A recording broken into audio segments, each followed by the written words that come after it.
Hello दोस्तों, आप सभी का हमारे चैनल शिक्षा संसार ब्लॉग में स्वागत है। दोस्तों, मोदी 3.0 सरकार का पहला 2024-25 वित्तीय वर्ष का पूर्ण बजट फाइनल हो चुका है। इस बजट से केंद्रीय कर्मचारियों और पेंशनर्स राज्य कर्मचारियों को बहुत उम्मीदें हैं। वित्त मंत्रालय में बजट फाइनल होने के बाद और बजट छपने से पहले हलवा सेरेमनी का आयोजन होता है। ये हलवा सेरेमनी का आयोजन हो चुका है। हलवा सेरेमनी का आयोजन वित्त मंत्रालय के नॉर्थ ब्लॉक के बेसमेंट में होता है। दोस्तों, बजट सत्र। दोस्तों, इस बजट सत्र में भारत की वित्त मंत्री 23 जुलाई 1924 को लोकसभा में बजट पेश करेंगी। केंद्र सरकार के कर्मचारी और केंद्र सरकार के पेंशनर्स की जो उम्मीदें हैं, उनमें से कौन सी मांग बजट में शामिल होगी और कौन सी शामिल नहीं होगी, इसलिए इस वीडियो को शुरू से अंत तक देखिए। 18 महीने का DA/DR का एरियर, टैक्स में छूट, एर्थ पे कमीशन, NPS की जगह OPS, फिक्स मेडिकल अलाउंस 1000 से 5000 तक, OROP3 पेंशन रिवीजन, 65 साल, 70 साल, 75 साल 80% में 5%, 10%, 15% और 20% पेंशन की बढ़ोतरी, अनुकंपा नियुक्तियों पर 5% की सीमा समाप्त करना, आज हम इस वीडियो में बताएंगे। वीडियो को शुरू से अंत तक देखिए। अगर वीडियो अच्छा लगे तो लाइक करके अधिक से अधिक शेयर कर दीजिए। अगर आप पहली बार इस चैनल को देख रहे हैं तो इस चैनल को सब्सक्राइब करके बेल आइकन को दबाकर ऑल पर सेट कर दीजिए, जिससे हर अपडेट सबसे पहले आपको मिलती रहे। चलिए वीडियो स्टार्ट करते हैं। दोस्तों, 18 महीने का DA/DR एरियर की जो बड़ी मांग है, पिछले कुछ दिनों में सोशल मीडिया के माध्यम से पता लगा कि 18 माह का DA/DR कर्मचारियों और पेंशनर्स और पेंशन भोगियों को भुगतान करने का विचार कर सकती है सरकार। ये सभी कर्मचारियों और पेंशन भोगियों की जायज़ मांग है और दिया भी जाना चाहिए, परंतु सरकार इस बजट में इसकी घोषणा कर दे, इसकी उम्मीद कम है। दोस्तों, इलेक्ट्रॉनिक मीडिया, प्रिंट मीडिया और सोशल मीडिया पर खबरें बहुत आती रहती हैं और इसी 18 महीने के DA/DR को लेकर आप लोगों ने देखा सुना होगा। टीवी में, अखबार में, सोशल मीडिया में बहुत खबरें आती रही हैं, लेकिन इस बजट में सरकार इस फैसले को लागू कर देगी, इसकी उम्मीद बहुत कम है। अभी जोर शोर से मांग है, क्योंकि लगभग 34,000 करोड़ की बात है, इसलिए उम्मीद कम है इस बजट में ये पैसा जारी कर दिया जाए।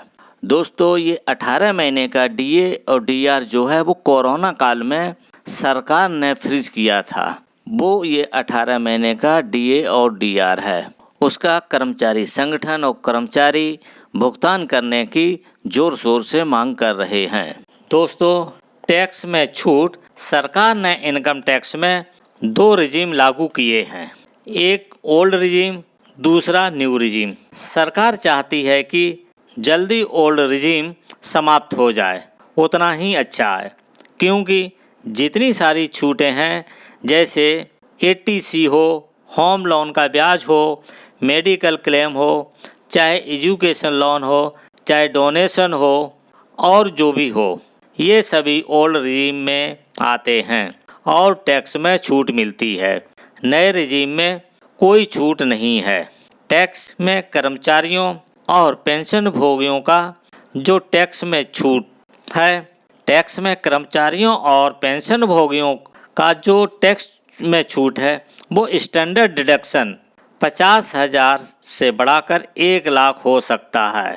यानी सरकार और कोई छूट नहीं देगी टैक्स में, केवल स्टैंडर्ड डिडक्शन को 50,000 रुपये से बढ़ाकर 1 लाख रुपये कर सकती है। दोस्तों, 8th पे कमीशन के गठन को लेकर सरकार पर बहुत दबाव है। कर्मचारी संगठन द्वारा, कर्मचारियों द्वारा, मीडिया द्वारा इस बात का दबाव बनाया गया है कि 8वां पे कमीशन को सरकार संगठित कर दे, यानी 8वां पे कमीशन को सरकार वरीयता से गठन करे। हो सकता है इस बजट में इसकी घोषणा न हो, बजट के आसपास, बजट के आगे पीछे सरकार घोषणा कर दे, या बजट के बाद में घोषणा कर सकती है। बजट में तो केवल पैसे शामिल होते हैं। दोस्तों, जब तक 8वां पे कमीशन बैठक करके पे कमीशन का प्रारूप या फॉर्मेट जब तक प्रस्तुत नहीं होता है, तब तक बजट का कोई मतलब नहीं है। इसलिए 8वां पे कमीशन का इस बजट के साथ कोई संबंध नहीं है। परंतु इस बजट से मालूम होगा कि सरकार 8वां पे कमीशन का गठन करेगी या नहीं। उसके संकेत इस बजट से मिल सकते हैं। दोस्तों, सबसे पहले सरकार 8वें पे कमीशन का गठन करे, उसके बाद 8वें वेतन आयोग के कमेटी के अध्यक्ष या कमेटी के सदस्य वे पूरा प्रारूप बनाएं। जैसे लेवल 1 की बेसिक कितनी होगी, HRA कितना होगा, TA कितना होगा, DA कितना होगा, DR कितना होगा, क्या फिटमेंट फैक्टर होगा। जब ये सब बनाकर सरकार के समक्ष प्रस्तुत करेंगे, प्रस्तुत करने के बाद सर बजट में इसका पैसा शामिल करेगी। दोस्तों, अब NPS के स्थान पर OPS को लागू करना। दोस्तों, 15 जुलाई 2024 को बजट का कार्य चल रहा था। उसी के बीच में कर्मचारियों, संस्थाओं, कर्मचारियों के संगठन, यूनियनों के नेताओं के साथ बातचीत होना बड़ी बात है। जो विश्वस्त सूत्रों से खबरें निकल कर आई हैं, उनसे ये पता चलता है कि आपका अंतिम वेतन, आपका रिटायरमेंट के समय जो अंतिम बेसिक है, उसका 50% देने को संभवतः राजी हो जाएगी सरकार। परंतु जो डियरनेस रिलीफ है, उसको देने का मामला फंसता हुआ नज़र आ रहा है। और जो कर्मचारी हैं, कर्मचारियों के जो संगठन हैं, जो कर्मचारियों की संस्थाएं हैं, वे OPS ओल्ड पेंशन स्कीम के अलावा किसी को मानने को तैयार नहीं हैं। उन्हें केवल और केवल OPS ही चाहिए। लेकिन सरकार NPS में बदलाव करने की सोच रही है। NPS के भीतर ही OPS जैसा बदलाव करने का प्रयास कर रही है। NPS और OPS को लेकर इस बजट में बड़ी घोषणा हो सकती है, जिसकी 100% उम्मीद है। दोस्तों, अब FMA फिक्स मेडिकल अलाउंस को 1000 रुपये से बढ़ाकर 5000 रुपये करना, इसको सरकार फ़िलहाल नहीं करेगी। जो केंद्रीय कर्मचारी पेंशन भोगी हैं, उनकी 1000 रुपये प्रतिमाह मिलता है। कर्मचारी संगठन इसको 3000 या 5000 करने की मांग कर रहे हैं।